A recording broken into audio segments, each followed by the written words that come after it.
I found out my sister stole my wedding while standing in a public restroom, clutching a paper towel soaked in lavender soap. The text came in like a bullet. So excited to announce our venue. The Mason Gallery. May 14th. Just felt right. My breath caught. My fingers froze. I stared at the message, at the venue, my venue and the date, my date, and for a full minute, I couldn't move. I wasn't crying. I wasn't panicking. I was calculating. My name is Elena Brooks, and I've spent 34 years being the calm one, the quiet one, the dependable older sister in a family that mistook volume for value. But make no mistake, I don't break. I plan. And if my sister Savannah thought I would sit back while she bulldozed the most sacred day of my life, she didn't know me at all. Rewind 3 weeks. Savannah had invited us all to dinner at our parents' house, saying she had news to die for. I had just finished teaching a raku firing workshop at the community center and still had clay under my nails. When I walked into the living room, my mother was pouring champagne. My father already had the camera out. Savannah stood in the center, glowing like she'd swallowed the sun. "I'm getting married," she squealed, raising her hand to show a giant cushion-cut diamond that looked like it came with its own zip code. "To Dean, and we've set the date, May 14th.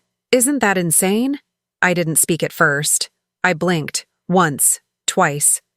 "That's my wedding date," I said, not raising my voice, just saying it aloud so they could all hear it. My mother looked mildly inconvenienced, like I'd pointed out a hair out of place. My father chuckled and said, "You two always do everything close together." "No," I said. "We've had that date reserved for nearly a year." "At the Mason Gallery?" Savannah smiled.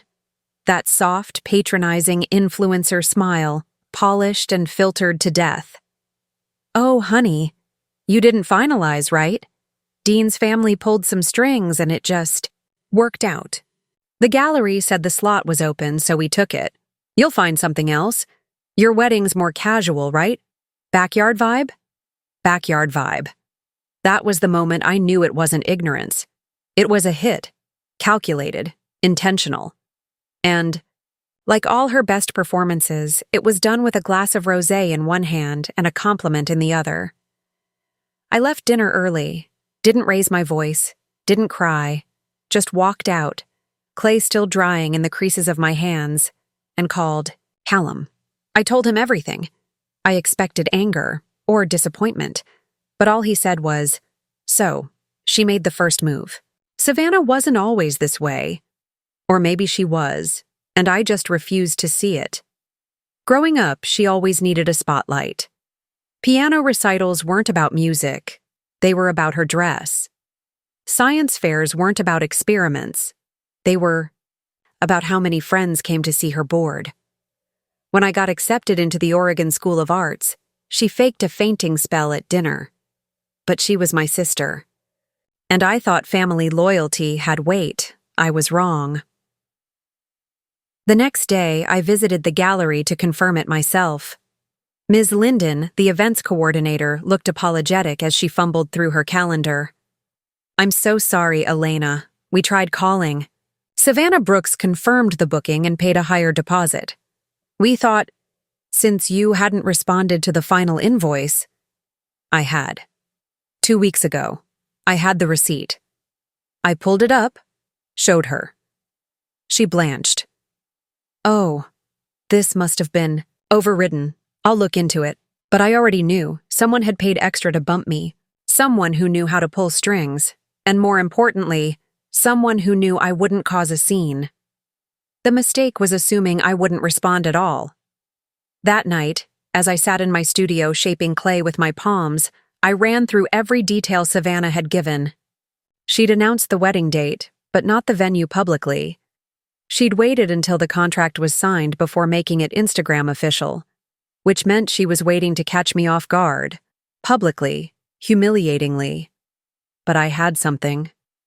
She didn't. Time. And the element of surprise. I opened my private journal, an actual leather-bound one, not a notes app, and started writing names. People I knew, people who mattered, former professors, art collectors, editors who once featured my ceramics in regional publications. I started making calls the next day, not asking for favors, but offering opportunities, real ones, collaborations, exclusive exhibits, partnerships. One of them was Harper Lynn, an arts blogger who Savannah had once ghosted after a poorly lit photo shoot. Harper remembered. "I'd be delighted to attend something real," she said, "especially if it's the other Brooks sister." I smiled. I wasn't going to play Savannah's game. I was going to rewrite the rules. But I needed more than just elegance. I needed leverage. Which is when fate handed me Travis Quinn, a former photographer who used to work on brand shoots with Savannah, until she abruptly replaced him with someone more Instagrammable. He slid into my inbox after seeing my post about adjusting wedding plans. "If you ever want dirt on Savannah's PR machine, let me know. She still owes me 3 invoices." I met him for coffee the next morning.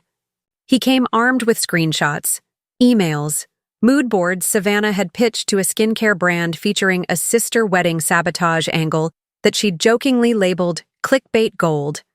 She wasn't just stealing my wedding, she was monetizing the theft. I walked out of that coffee shop with a folder full of receipts and the calmest rage I've ever known. Not the kind that burns you up, but the kind that sharpens you, refines you, turns your spine to steel.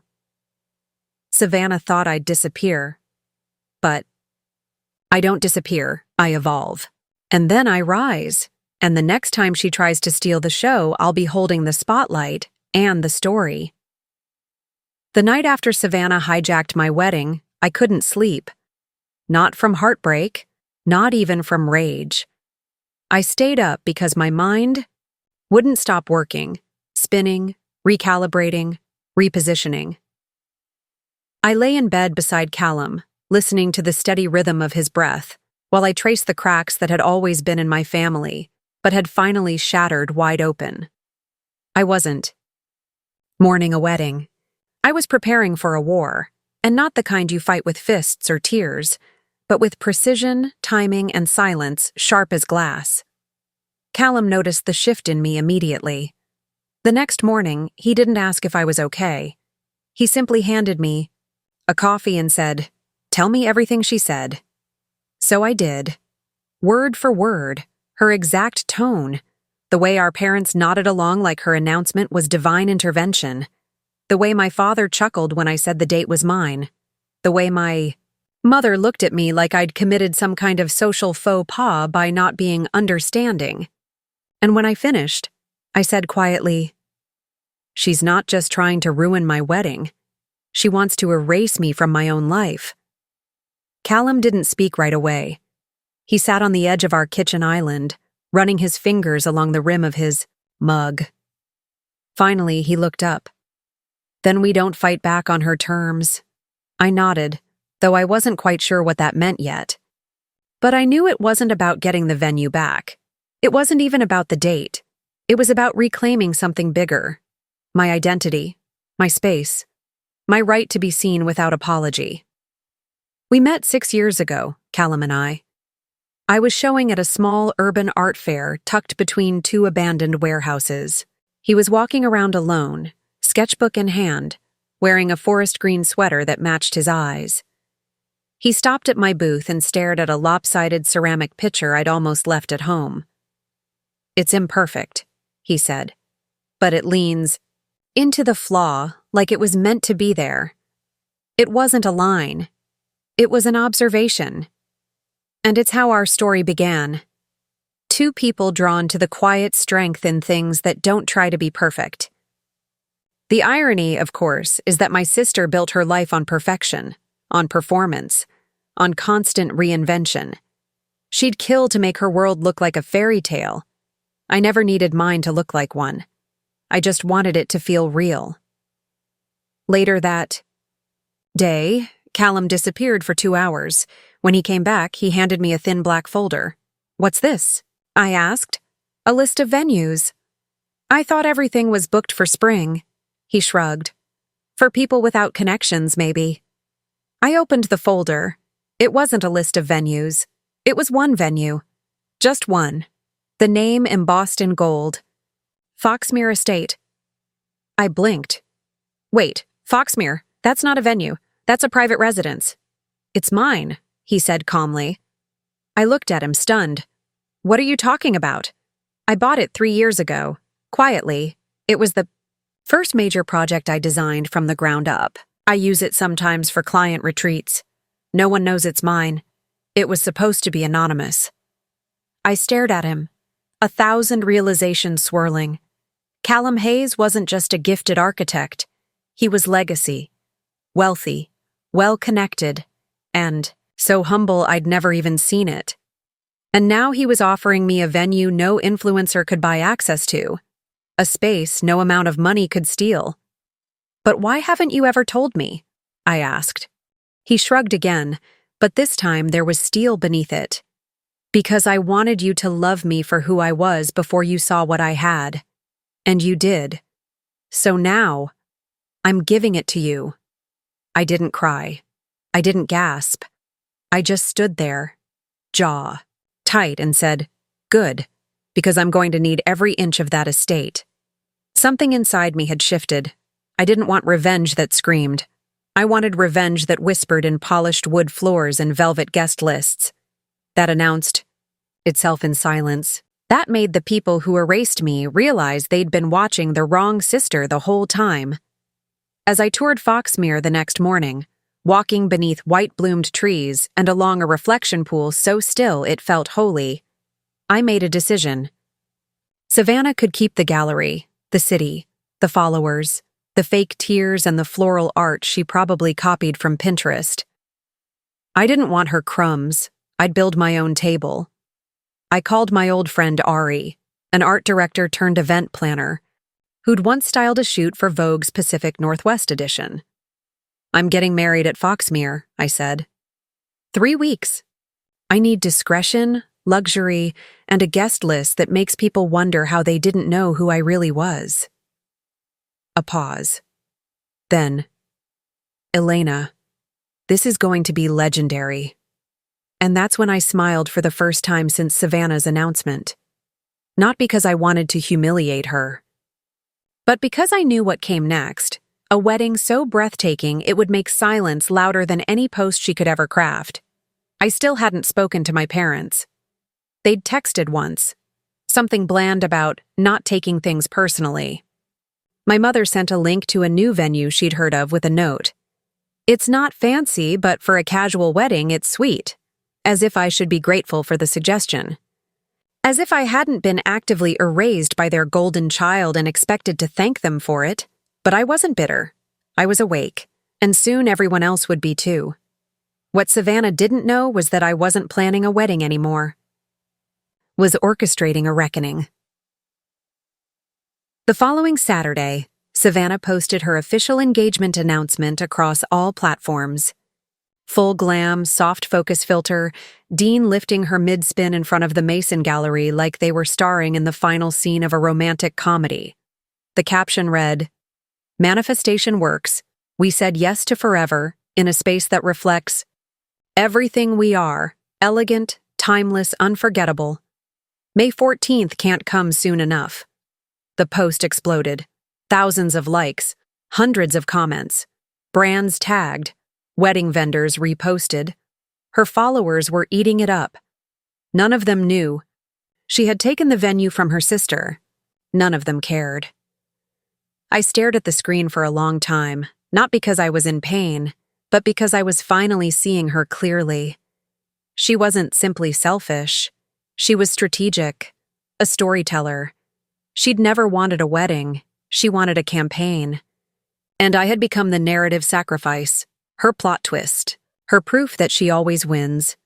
I didn't call her. I didn't text. I simply walked into my studio, turned off the music, and began shaping porcelain. My mind was still, my hands precise. I was no longer responding emotionally.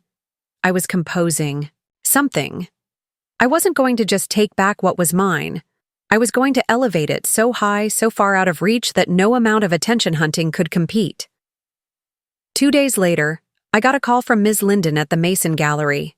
"Elena, I'm calling not as the gallery coordinator, but as someone who respects you deeply. I need to apologize.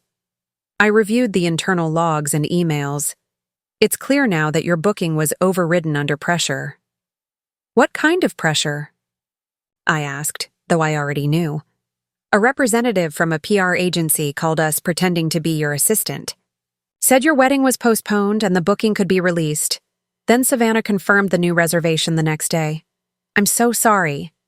My voice didn't shake. "I appreciate you telling me, but it's done now. I want to make it right," she said quickly. "If you need connections—" "I have them," I replied. "Thank you, Ms. Linden. But the story's already changed." That night, I sat across from Callum on the patio of our apartment. The air smelled like rain and lilacs. He was sipping whiskey, sketching something on a napkin, and I was flipping through notes in a leather-bound journal. I told him about the PR call, about how Savannah's agency had impersonated my assistant. He didn't even blink. "This is what she does, Elena, and I know you. You're not going to scream. You're going to outmaneuver." I smiled. Exactly. That's when I decided it was time to start shaping the narrative myself. I reached out to Tori Willis, a former classmate turned wedding stylist who now managed high-end events for creative couples. We hadn't spoken in 5 years, but when I told her the situation, she didn't hesitate. "You want elegance, minimalism, and quiet dominance," she said. "I've got just the design concept for you. Botanical modernism. Understated, elevated, impossible to copy." Savannah, I realized, could never replicate something she didn't understand. She curated trends. I curated meaning. My wedding wouldn't just look different, it would feel different. And I'd make sure the people who mattered knew the difference. Tori asked if I had a guest list. I hesitated. Truthfully, it was the only part of the wedding I hadn't touched yet. The truth was, I didn't want to invite people who hadn't seen me for who I really was. No more fake cousins. No more family friends who only knew me as Savannah's sister. This wasn't going to be a performance. It was going to be a declaration. I called my mentor, Professor Marlowe, the woman who first told me that clay doesn't lie. "Would you come?" I asked. "Only if I get to bring 3 of your former students who adore you," she replied. "They still talk about your lectures on resilience through design."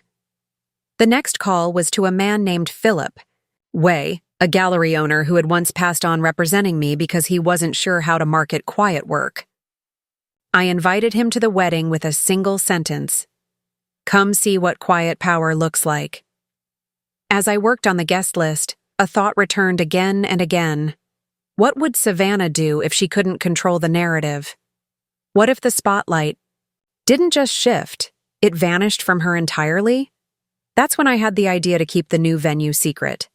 No public announcements, no digital invitations, just hand-pressed cards sealed with wax and custom calligraphy. No hashtags, no hints. Just a location, a time, and a code word for entry.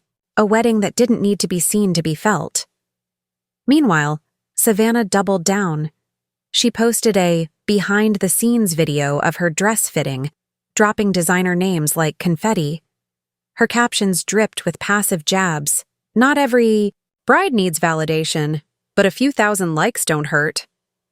I ignored everyone, but I screenshotted them all. She didn't know I was watching. She didn't know I was building. In the middle of this quiet storm, my father called. He hadn't reached out in weeks. When I answered, his voice was neutral, like he was trying not to say the wrong thing. "Your mother and I heard you're still moving forward with your wedding." "Yes," I said. "Well, Savannah's a little concerned. She thought you might use the same weekend. There's a lot of logistics involved. Press, catering." "I'm not using her weekend," I said calmly. "She's using mine." "Elena, this doesn't have to be a competition." It's not, I said, and meant it. Because she's already lost the one thing that matters most to her. What's that? The element of surprise.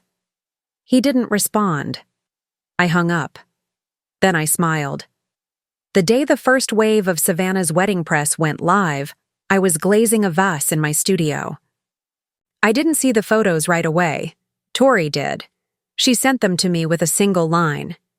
She's playing queen now. Thought you'd want to see her battlefield. I opened the link and was met with a full editorial spread from a mid-tier lifestyle blog Savannah had clearly paid to feature her. There she was, draped in lace, standing beneath the Mason Gallery's iconic glass archway, captioned, "Savannah Brooks sets a new standard for spring brides." She had mimicked the aesthetic I had once envisioned down to the lighting angle. My breath caught, not because she took it, but because she did it badly. It was all surface, no soul. A hollow echo of something she couldn't understand. She'd stolen my setting, but couldn't recreate my story. It was like watching someone wear a designer gown 2 sizes too big, expensive, but empty. Later that evening, Callum poured me a glass of wine and handed me a folder. Inside were documents, sketches, and renderings. I flipped through them slowly. Foxmere was no longer just a concept. It was a blueprint for transformation. What he'd designed wasn't a wedding. It was a living sculpture of belonging, and it would make the Mason Gallery look like an afterthought. But I wasn't naive. I knew Savannah wouldn't stop. She needed more than to shine. She needed to eclipse me. That was the root of her obsession. She didn't just want a beautiful wedding. She wanted a story where I didn't exist. That's why she didn't tell me about the date until after everything was signed. That's why she never apologized. In her eyes, I wasn't a sister. I was a placeholder for her own reflection. And it was working. Our parents were still silent. I hadn't heard a word since my father's feeble attempt at diplomacy.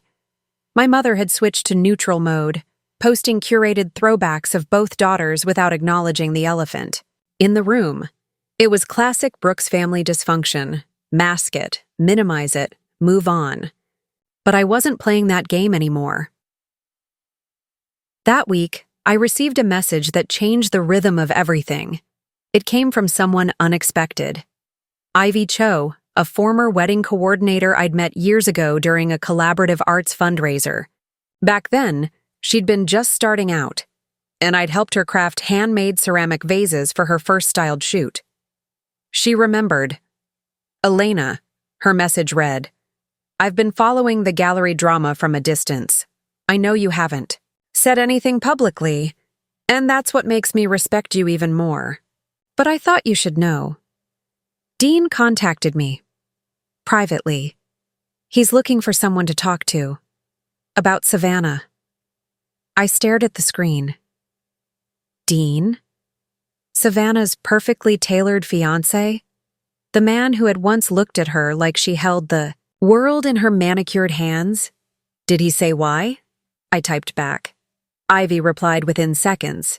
"He's asking questions about the original gallery booking. He's starting to put things together. He doesn't want drama. He wants answers." I waited before responding. Then, with cautious resolve, "Give him my number. But tell him to meet me in person." We met 2 days later at a quiet cafe tucked between an antique bookshop and a bike repair store. The kind of place Savannah wouldn't be caught dead in. I wore a soft sweater, no makeup, and sat at a back table with a notebook, open but untouched. Dean arrived early. He was dressed in a blazer, but there was fatigue in his eyes that tailored clothes couldn't mask. When he sat down, he didn't start with pleasantries. He leaned forward and said, "Did she really steal your wedding?" I tilted my head. "What do you think?" He let out a breath. "I think I believed her when she told me the date was available, that your wedding was on hold. I think I wanted to believe she'd never do something that calculated." "Wanting to believe doesn't make it true," I said. "I know." He rubbed his face. "And that's why I'm here." He pulled a flash drive from his coat pocket. "I've been recording voice memos. Notes. She talks in her sleep sometimes. It's weird. Confessional. I caught her saying she won't fight me. She never does. She'll fade, like always. That was the moment I realized she knew exactly what she was doing. My hand tightened around the coffee cup. That wasn't all, he continued. I found a second phone in her makeup drawer. She's been messaging, brands behind my back. Pitching a wedding series, a possible reality show. Our engagement isn't about love, Elena. It's leverage. I'm a prop in her fairy tale. He slid the drive toward me. Use this however you want. Just don't let her keep doing this. I studied him. The sadness, the shame, the slow unraveling of a man who thought he was building a life and realized he was set dressing. Why now? I asked. Because I saw your face in that gallery photo, he said. You weren't in it, but somehow you were, and I hated that. When he left, I didn't move for a while. I just sat with the weight of what I now held, proof, confirmation, a mirror that would show Savannah exactly who she had become. But I wasn't going to use it yet, not out of mercy, out of strategy. You see, power doesn't come from the blow. It comes from holding it back, letting the tension rise until your silence becomes the loudest thing in the room. Savannah had taken what she thought was everything, but she forgot. I build things from clay, from nothing. And I know how to turn raw earth into permanence. The morning after Dean handed me the flash drive, I woke with clarity in my bones. The kind that doesn't shake or rush. The kind that comes when the fog finally lifts and you can see exactly what you're standing on. The proof he gave me, voice recordings, screenshots, her plans to sabotage and monetize my humiliation, was powerful. But I wasn't ready to use it, not yet. I wasn't interested in drama for the sake of spectacle. I was interested in precision, in timing, in truth dropped so cleanly that it shattered everything without me lifting a single hand. Callum found me in the kitchen, barefoot, brewing coffee, the flash drive lying untouched on the counter. Are we using it? He asked. Eventually, I said, handing him his mug. But not until it hurts the most. He smiled faintly, then turned toward his desk, flipping open his sketch pad. We didn't need to say more. We were beyond plotting. We were executing. That afternoon, we drove to Foxmere. We hadn't visited since the renovation updates began, but as we pulled through the gates, I felt it. This place wasn't just elegant. It was transformative. It was serenity woven into architecture. The stone walkway, the glass atrium, the vine-covered walls, everything breathed intention. This was not a space Savannah could imitate, no matter how many sponsors she lined up. Inside, the event coordinator Tori had called in, Renee Matthews, greeted us with a clipboard and steel trap focus. She was a former gallery director turned private planner, and she walked the line between intimidating and impeccable. I've already confirmed the floral design concept with Wildroot Studio, she said. They're creating suspended garden, orbs with native blooms. Your color palette, stone, ivory, and sage, will be echoed in everything from the dinnerware to the dress code. No one else is doing this. I nodded slowly. Good. I want it to feel intentional, not curated, not posed, just grounded. Renee arched a brow. So basically the opposite of your sister's wedding. I didn't laugh. I just said, exactly. I hadn't spoken to Savannah since Dean and I met. She hadn't reached out, which was unlike her. Normally, she'd gloat, brag, perform. But silence from Savannah wasn't peace. It was tension before the next swing. She was planning something, and I could feel it. 3 days later, she confirmed my suspicion. A package arrived at our apartment, a box wrapped in pearl paper, tied, with a rose gold ribbon and a wax seal that read S&D. I opened it carefully, already bracing. Inside was a formal invitation to her wedding, along with a custom USB drive labeled Our Story. There was also a note. Dear Elena, I know things have been complicated, but I truly want you there. We're family. Let's put the past aside and celebrate the future. May 14th is going to be beautiful. I hope you'll come. Love, Savannah.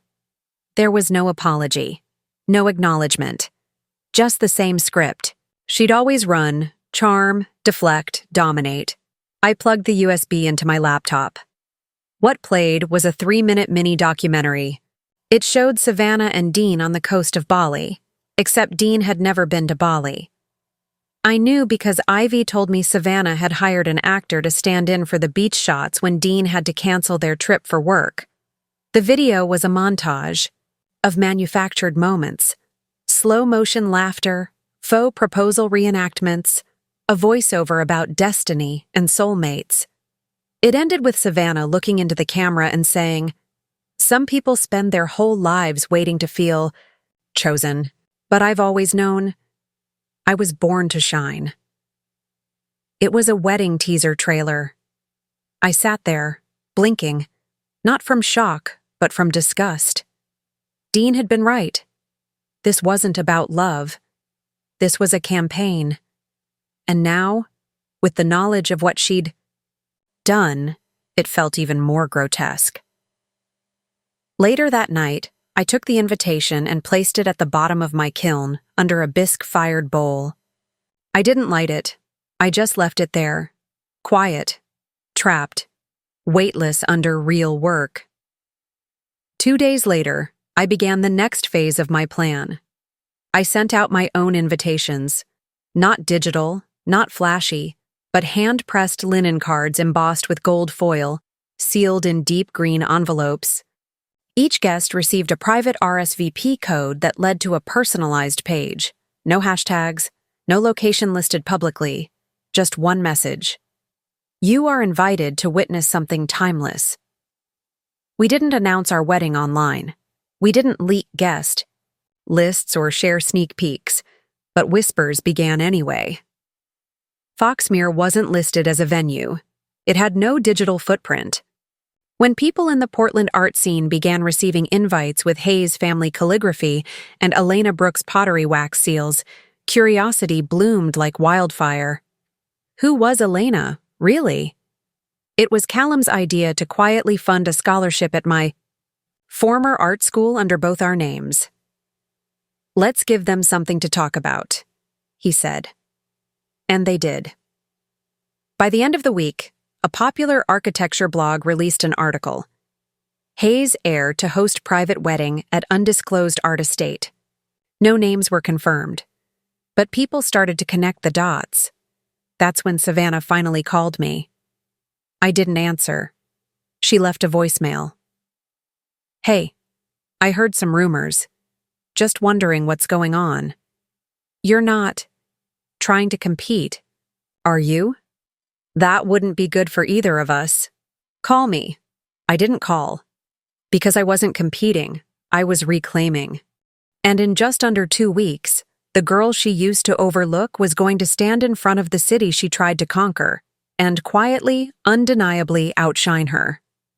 Dean called me on a Wednesday afternoon, 4 days after Savannah's voicemail, and 5 before her wedding trailer was scheduled to drop. He didn't waste time on pleasantries, just a strained, "Can we meet?" followed by the name of a little tea house on Belmont I hadn't stepped into in years. I didn't hesitate. I said yes, and for the first time, I felt like the final act had begun. When I arrived, Dean was already seated by the window, looking nothing like the polished, PR-ready man Savannah paraded online. His eyes were tired, his posture tense, and the slight shake in his hand as he lifted his cup didn't go unnoticed. I didn't sit right away.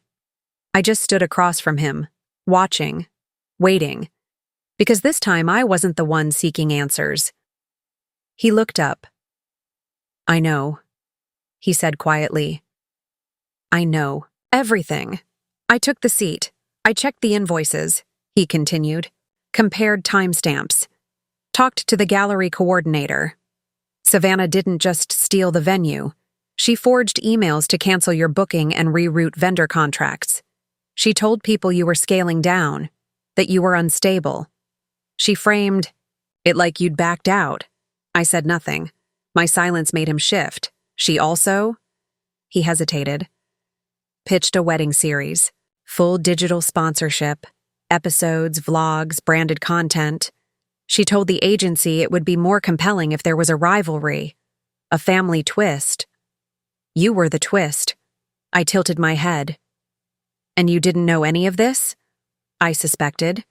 Something. But I didn't want to believe it until I found the burner phone again last night. She was texting a videographer about the meltdown she hoped to capture on tape. Her words. That was the moment something inside me went completely still. Dean reached into his coat and pulled out a slim velvet box. I wanted to give you this before I changed my mind. He opened it to reveal a small flash drive tucked into a silk lining. What's on it? Proof. Screenshots, voice recordings. One of them. It's Savannah saying the gallery was never about the space. It was about taking it from you. She said, and I quote, "She'll cancel. She always does.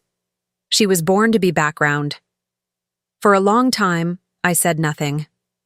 My fingers curled slightly on the table, not in shock, but in restraint. I wasn't surprised. I was finally confirmed. I'm calling off the wedding, he said next, softer. It won't be today. I'm waiting for the right moment. But I've already told my parents, told the planner. I've moved out of the condo.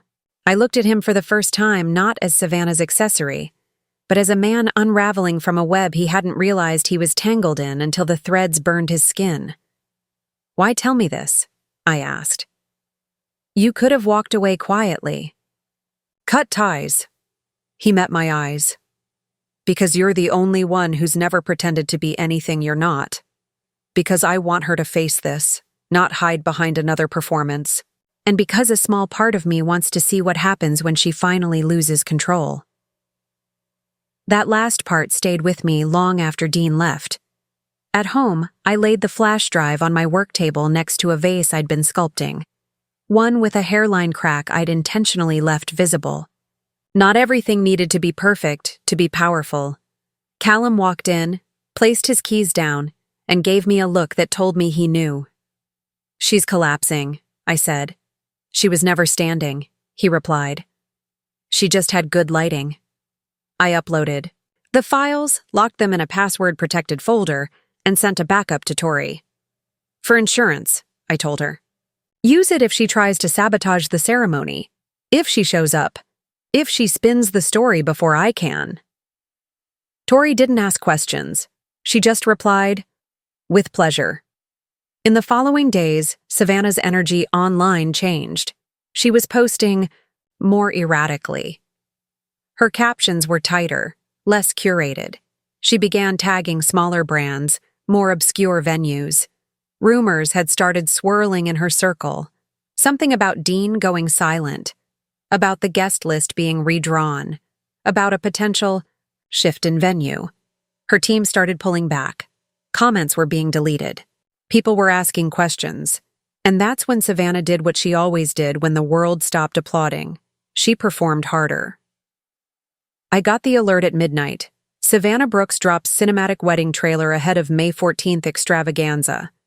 I watched it from my phone, in bed, the room dark except for the glow of her desperation. It opened with slow-motion shots of her laughing on a mountaintop, wind machines at full blast. It cut to staged proposal clips, fake Bali footage, a voiceover, saying, "When love is real, the world makes room for it." It ended with a close-up of her face and a single line, "This is my year, she can cry later." She was me, and I didn't cry. I closed the video, turned off my phone, and lay back beside Callum. He reached for my hand, calm and quiet as always. "I guess that's her move," he murmured. "And mine's next," I said. Because what Savannah didn't know was that I'd already rewritten the ending. And the real wedding, the one she never saw coming, was less than a week away. 2 days after Savannah's wedding trailer dropped, our invitations went out, not with fanfare, but with precision. No influencers, no hashtags, no glossy social media posts. Each one was hand-delivered in a deep green envelope, sealed with a brass wax stamp etched with a minimalist monogram, E&C. Inside was a cream cardstock invitation pressed in gold foil. No grand declarations, no backstory. Just a date, a time, and a line that read, "You are invited to witness something rare." There was no mention of Foxmere, no hint of the scale, and that's what made it powerful. We didn't send them to family. Not yet. Not because we were afraid, but because they hadn't earned the right. I had a list of 50 names. Artists, curators, professors, and architects. People who had seen me, not just watched me. Every name was chosen with care.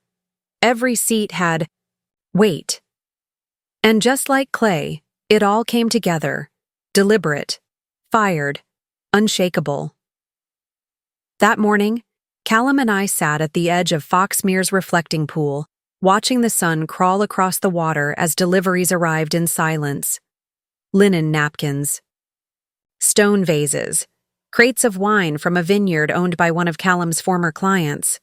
Nothing branded, nothing borrowed from Pinterest, everything original, curated from memory, meaning, and legacy. Tori called me around noon. "The city's buzzing," she said. "Nobody knows what this event is, but the right people are talking. One of the editors from Northwest Living just called me and asked if you were really marrying a Hayes." "And what did you say?" She laughed. "That you are, and that this wedding isn't for sale." That afternoon, a minor blog ran a piece titled, "Is the Quiet Sister the Real Star? Rumors Swirl Around Elena Brooks' Secret Ceremony." Savannah saw it within hours. I didn't need to guess. She messaged me. "Savannah, are you seriously trying to upstage me? What is this? Who even are you right now?"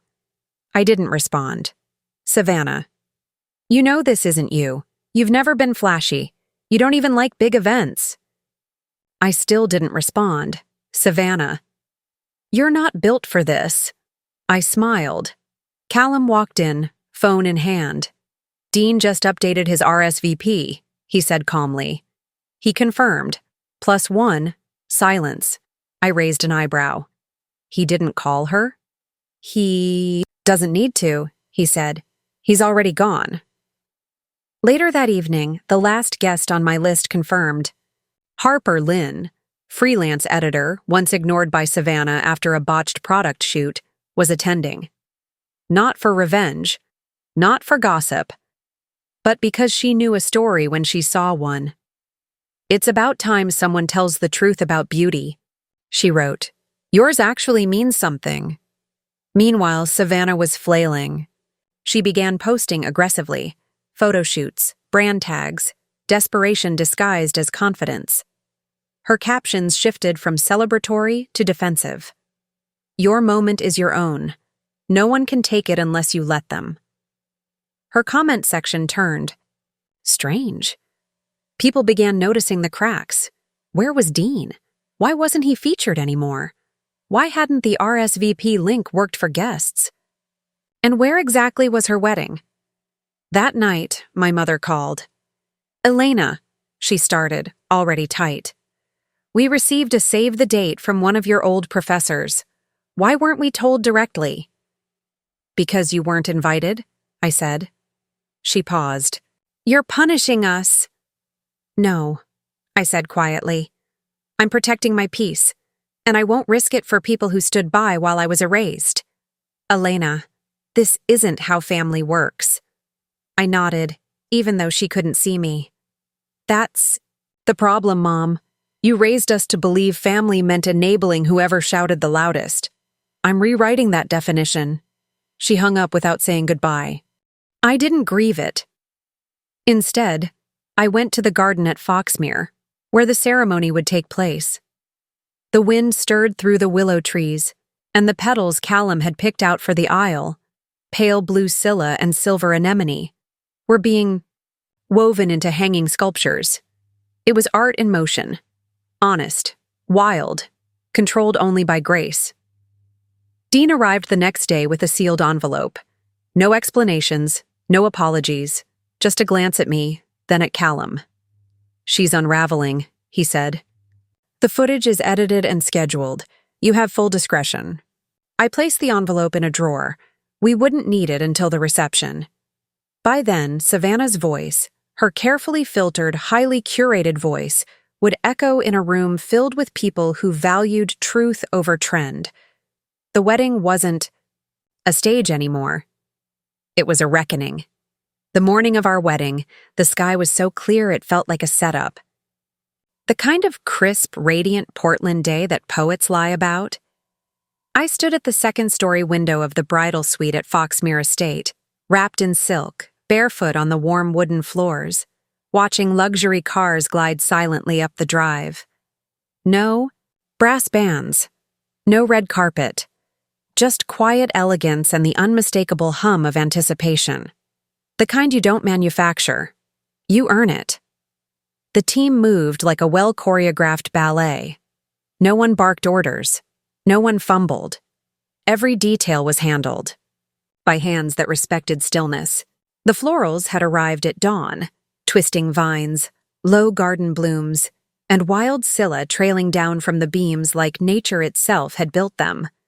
The chairs were arranged in a soft arc around the reflection pool. The musicians were tuning, beneath the trees, and a breeze carried the faint sound of strings across the grounds. Callum had sent me a note instead of seeing me before the ceremony. A square envelope placed gently on my vanity by Tori. I opened it with calm hands. "I loved you when I didn't have to prove anything. Now the world will know why. I didn't cry. I wasn't that bride. I had cried enough in the shadows of someone else's spotlight. Now I was the one holding it." The guests began to arrive. Not influencers or family friends, but people who mattered. Curators, artists, former students, and old mentors who once sat in rooms where Savannah's name eclipsed mine. They arrived curious, some cautious. And then they saw the setting, the quiet power humming through the earth itself, and they understood. Tori checked in as final touches were made. Her voice was even, measured. "The editor from Modern Heirloom is here. Also someone from the Portlander.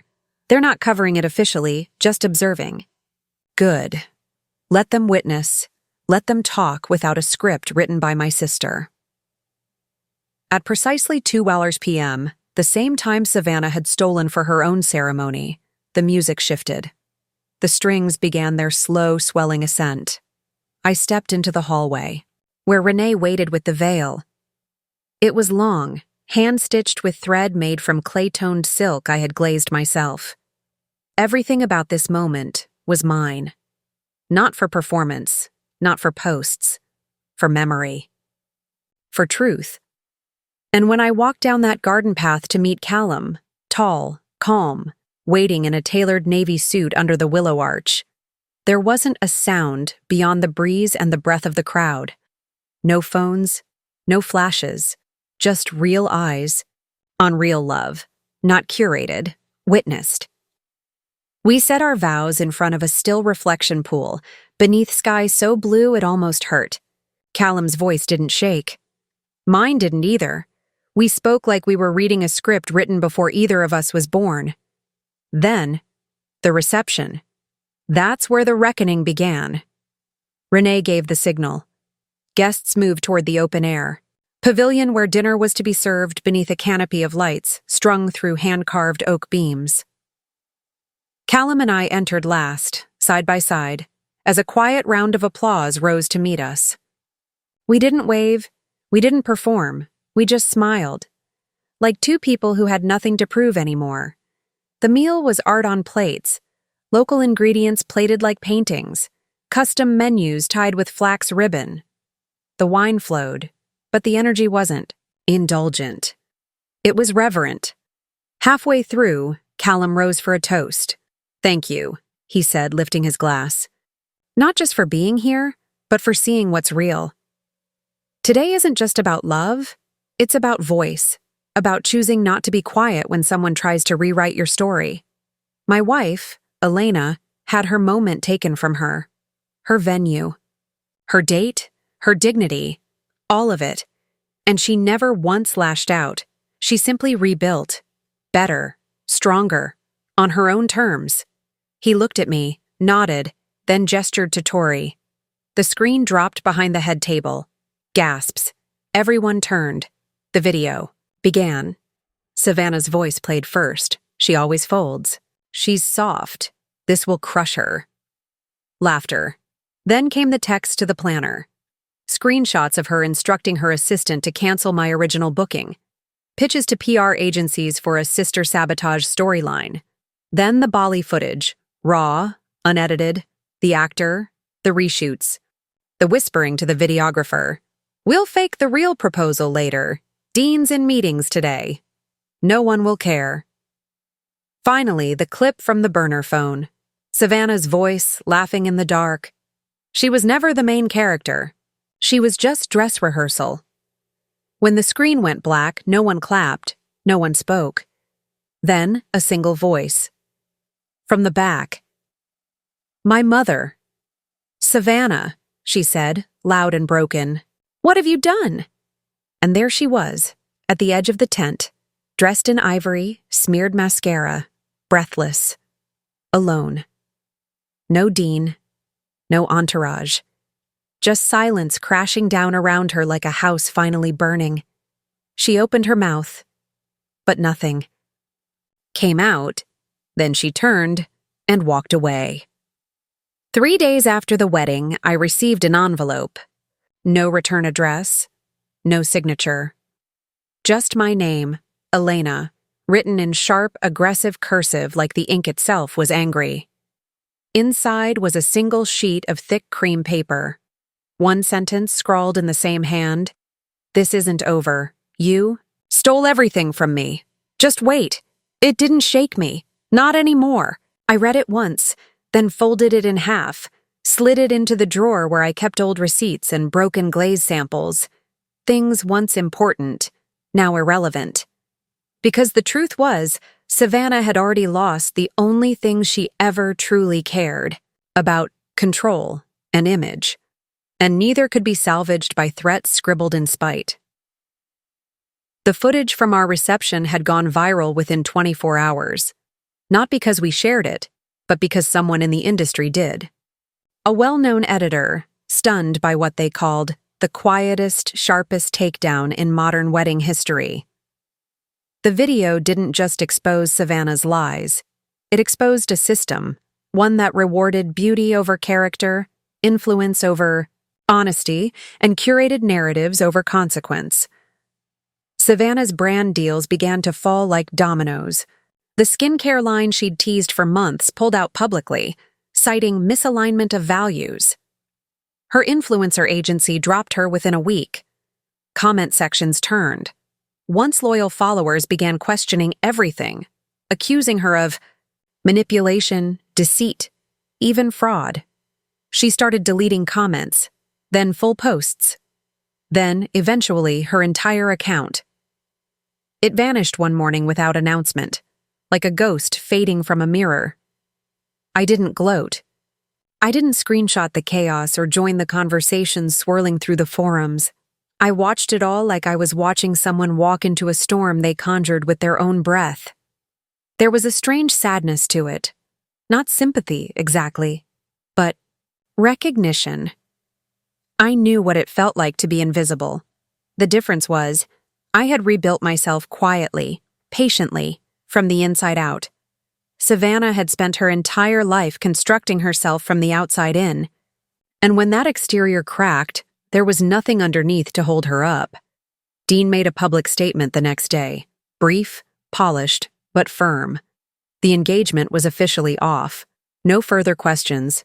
Donations from the canceled wedding budget would be made to a women's shelter in downtown Portland, in my name. I hadn't expected that. but I understood why he did it. That gesture wasn't just reparation, it was acknowledgement. A week later, I returned to my studio, the one I'd avoided while everything unfolded. The shelves were dusty, a few pieces unfinished, but the light still fell through the windows the same way. Soft. Persistent. I tied back my hair and dipped my hands into clay, and for the first time in months, I wasn't sculpting to prove anything. I was just breathing again. That's when Harper Lynn reached out. She wanted to run a feature, not on the scandal, not on the drama, but on me. On the process, the art, the quiet resistance of creating something beautiful when someone tries to destroy you. I agreed, but with conditions. No references to Savannah, no comparisons, just truth. The article ran under the title, What Fire Doesn't. Burn, the Art and Power of Elena Brooks. It was shared across design networks, academic journals, and even a few national platforms. My inbox overflowed, not with brand deals, but with messages from artists, students, even strangers. One woman wrote, "Your story gave me the courage to finally leave the shadow of someone who always made me feel like I had to be less to be loved." That one, I printed. It's still pinned to the wall above my wheel. My parents didn't reach out after the wedding. For weeks, silence. Then finally, a letter. Not from my mother, from my father. Short, blunt, but honest. "We failed to see you because we were so busy clapping for the wrong performance. I don't expect forgiveness, but I hope one day we earn a second chance." I haven't replied. Not because I'm holding a grudge, because I'm holding peace. Savannah, from what I've heard, moved back into our parents' house. Her public life gone, her calendar empty, her mirror quieter. I don't know what her days look like now. And, for the first time in my life, I don't care, because I'm not watching her anymore. I'm writing my own script, one quiet page at a time. Callum and I flew to Florence for our honeymoon, not because it was trendy, but because it was ancient and real and full of hands that had shaped things long before us. We wandered museums, drank espresso in sunlit courtyards, and I carried a leather-bound notebook where I sketched new pottery forms inspired by Renaissance silhouettes. We returned with light tans, full hearts, and something more precious than any ceremony, freedom. When we landed, my department called. They offered me a full-time promotion, creative director of the ceramics program. I said yes without hesitation. I'd earned it, quietly, completely, without stealing a thing. And now I'm launching a mentorship program for young artists who've been bullied out of their creative paths, who've been told they're too quiet, too soft, too ordinary. I want them to know that strength doesn't always shout.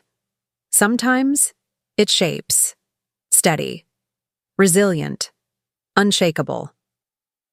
2 weeks after the wedding, I was in the middle of a lecture when the department assistant knocked softly on the studio door.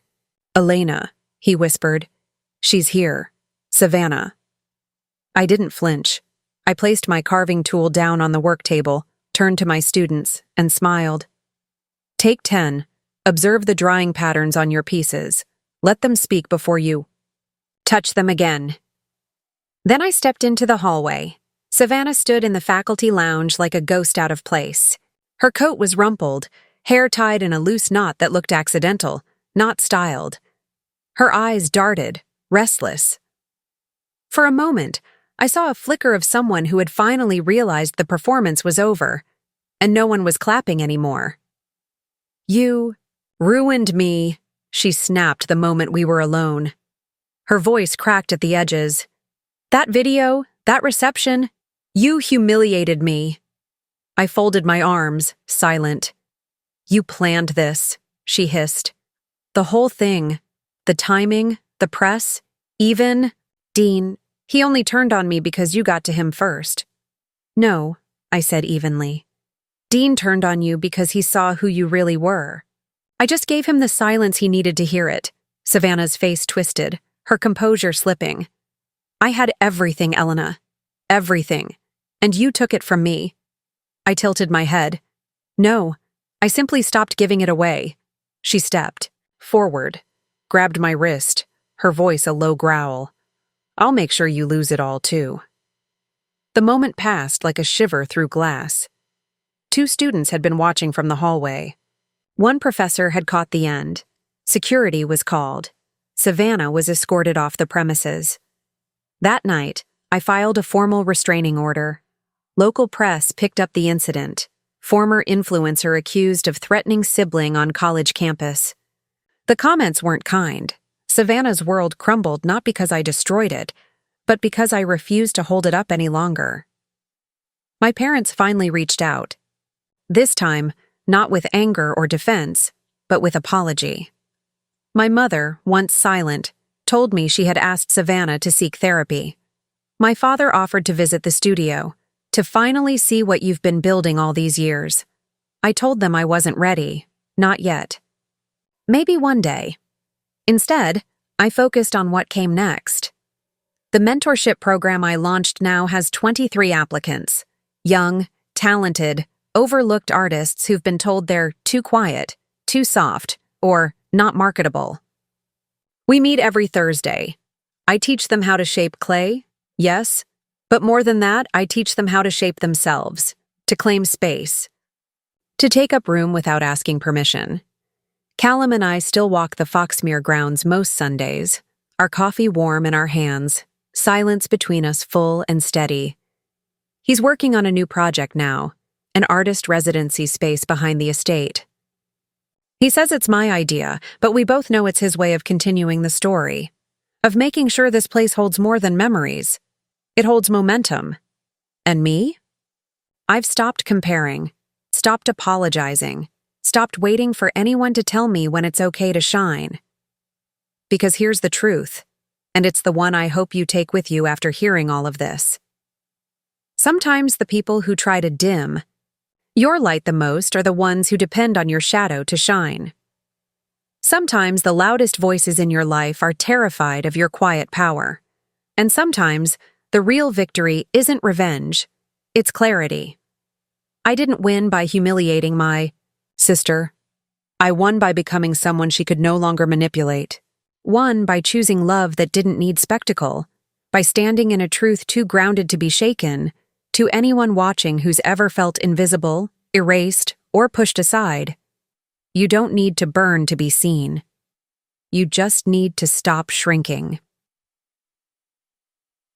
Speak less, move smarter, and when it's time, let the silence speak for you. If this story spoke to you, even a little, subscribe to this channel. Support the stories that remind us we're allowed to rise, even if we do it quietly, because the next one might be about you.